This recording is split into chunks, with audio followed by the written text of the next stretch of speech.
Faz, are you there? How you doing, cousin? Faz, once again, I want to say welcome to Matt and Faz Sports Buzz. Oh man, how are you, my cousin? I got to tell you, I'm sitting here. I'm thinking about the boys of summer, and I'm thinking about baseball, and I'm standing in freaking 1 foot of snow outside. Man. Is it really snowing now? I heard you had this big storm. Was it Monday? Yeah, 1 foot. Like Sunday night. Wow, 1 foot canceled school. 1 foot. In March, it's just not supposed to happen. But but I got baseball in my mind, and so I'm warm, and it's melting around me because of it. And I'm going to melt your heart with some baseball. I'm going to pick your mind, Faz, if you don't mind. Oh, you know me. I'm ready. I love baseball. Oh. That's my passion. You know that. Absolutely, absolutely. Faz, do these spring training standings, do they mean anything? Do they have any weight in you? Is it because of the rotation where they play? I heard they play the superstars first, and then they put the. Well, that is true. You're right about the superstar thing, but then they also play the split squad games where they send 3 stars to one game, 5 stars to another, and especially this year is a lot different because of the World Baseball Classic. I know a lot of teams are sending 3 and 4 players and their superstars as well to the World Baseball Classic. So no, and it never really makes a difference anyway. They're trying different things, and they're working on things in spring training. But the last week of spring training might give you an indication of what's going on. But right now, no. Now there's some young bucks there trying to prove themselves, Faz. A lot of these kids, they know they have no shot at it. They get a spring training invite, and they know what they're doing is they're kind of showcasing themselves for maybe a late season call up. Mm-hmm. Maybe in August or September, but right now, right now it's just everybody getting their feet wet and getting some good swings in against major league pitching, and then the pitchers themselves facing live hitting. It's good. It's not competitive, and it's just good to see them out there playing again. Okay, Faz, I wanted to do a little psychological baseball test on you. Oh boy. Okay, I'm going to say 2 words, and you tell me 10 words or less. What comes to your mind? Okay. You ready? All right. Yes. Manny Ramirez. Greatest right-hand hitter I have ever seen play the game. All apologies to Albert Pujols. Wow. Wow. Scientifically, the right-handed equivalent of Ted Williams. However, incredibly, brain dead, and no idea of what loyalty or love of the game is. Now, I don't know if our listeners know you're an avid Red Sox fan. Avid Red Sox fan, and pulling for Manny Ramirez since 2001.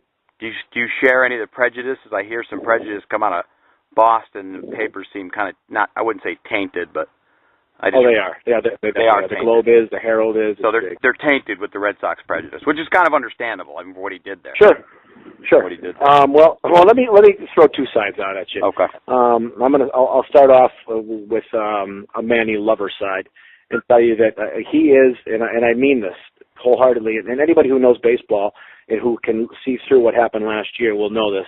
He is one of the best right-handed hitters to ever play the game. Just the balance at the plate, his scientific approach to the plate. He is known as the hardest worker in the clubhouse as far as hitting, studying pitchers, being the first guy at the field, being the last guy at the field, hitting constantly. And if you look at his hitting approach 12 years ago and his hitting approach now, it's the same. He's like Wade Boggs in that way. It's just his swing has never changed. Nothing's changed about what he does. His balance is unbelievable, and the way he studies pitchers is unbelievable. And his laid-back attitude is what really helped Boston win a couple of World Series, because I tell you what, guys like Johnny Damon and Kevin Millar and Manny Ramirez, they didn't give a shit. And those guys were like, if we win, we win. If we lose, we lose. But we got to be laid back about it. And it was that attitude, as well as the guys like, who had fire in their belly, like Curt Schilling and Pedro Martinez. It was Manny's attitude of, we'll get him tomorrow type of thing. He makes it look easy, Faz. He makes it look easy, Matt, but he doesn't let the pressure get to him. The guy does never let the pressure get to him, ever. As opposed to, say, an A-Rod type person who's... complete opposite. Wouldn't you think A-Rod's one of the best right-handed hitters to ever play the game? But A-Rod... Probably so, but in the postseason, he's got this mental weakness. Choke artist. Mental weakness. He's a choke artist. The mental weakness comes to mind with A-Rod. Yeah. But something about Manny Ramirez, that his work ethic, and I'm not talking about during game, I'm talking about preparing for hitting. Yes. His work ethic preparing for hitting it's incredible, and people in baseball know it. Was he Yaz's equal on the Wild, Faz? Well, no. Okay. Manny Ramirez looked okay because that wall was so close to home plate. He played that wall better than anyone I've seen since Yaz. I mean, Greenwell was okay on that wall. Jim Rice was okay on that wall. But those guys are both average fielders. Manny's an average fielder too, but Manny has such a quick release. Yeah. He's got a shortstop's arm. Mm-hmm. And so such a quick release. But no, nobody's Yaz's equal on that wall. Nobody. Faz. Yaz was a man on that wall. Now, with regards to L.A., I know at the time we're talking, it's Tuesday. It's about 10 p.m. As far as I know, I haven't heard any news of him signing with L.A. I know him. Well, let's break it right now then. Okay. Let's break it right now. My sources tell me that L.A. has reoffered another 2-year, $45 million deal without deferment, and that Manny Ramirez has accepted it. Now, wow. That's just what I've heard. And is that an official flash? It's not official. It's just what I have heard, and talking to my source down in Florida, Guido Billy, he has agreed to that contract. And so anyhow, that's a good source. That's a good source. That's a big source. And so long story short, $45 million is the same contract that was offered before. However, they're talking about lacking the deferment of the payment, and that Manny Ramirez is going to sign that offer. Do you think there's nobody else offering the money anyway? Nobody wants him on the team for that kind of money. Do you think that this is going to cause some type of resentment with the Dodgers, with the players, and maybe the organization?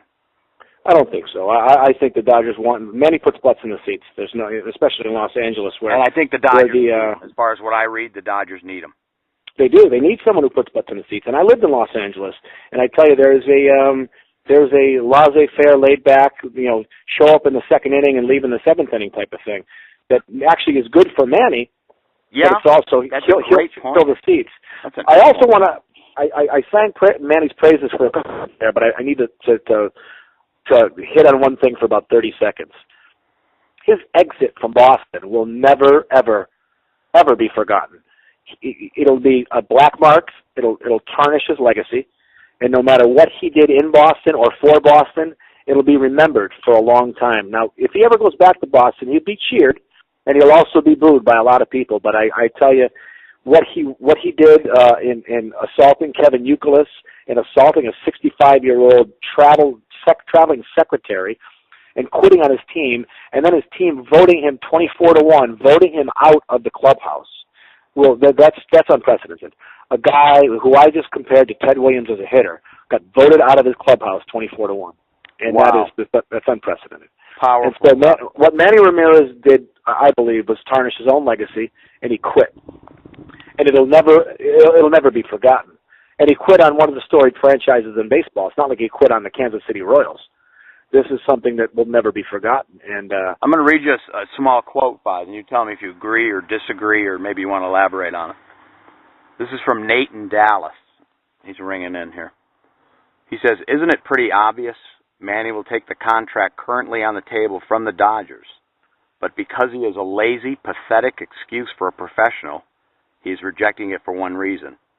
He doesn't want to have to go to spring training like everyone else. He thinks he's better than that.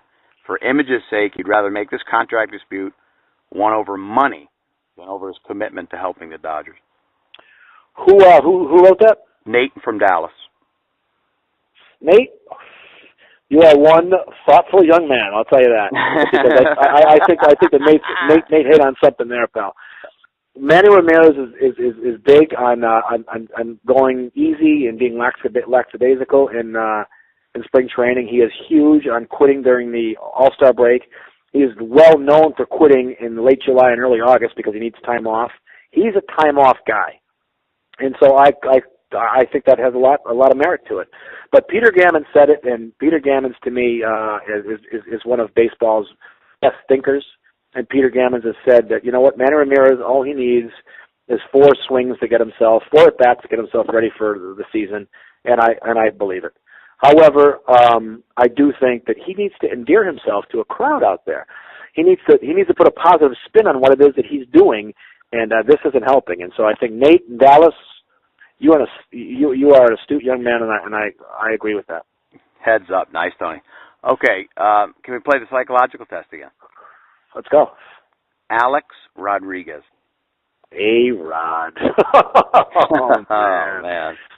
Man, I'll tell you, number one. Let me just say, what a physical specimen. Well, you'd be too if you were taking steroids and hitting the gym 6 hours a day. Good Lord. Tony, honestly, call me naive. I never thought he was. I never thought he was either, so I'm just as naive as you are. And I was 2 feet away. Well, not 2 feet. I'm sorry, that's an exaggeration. I was about 7 or 8 feet away from him. I was sitting right above the dugout in Yankee Stadium in '07. And when he walked up... Did you get that star feeling in your belly, Tony? No, I got the feeling I go like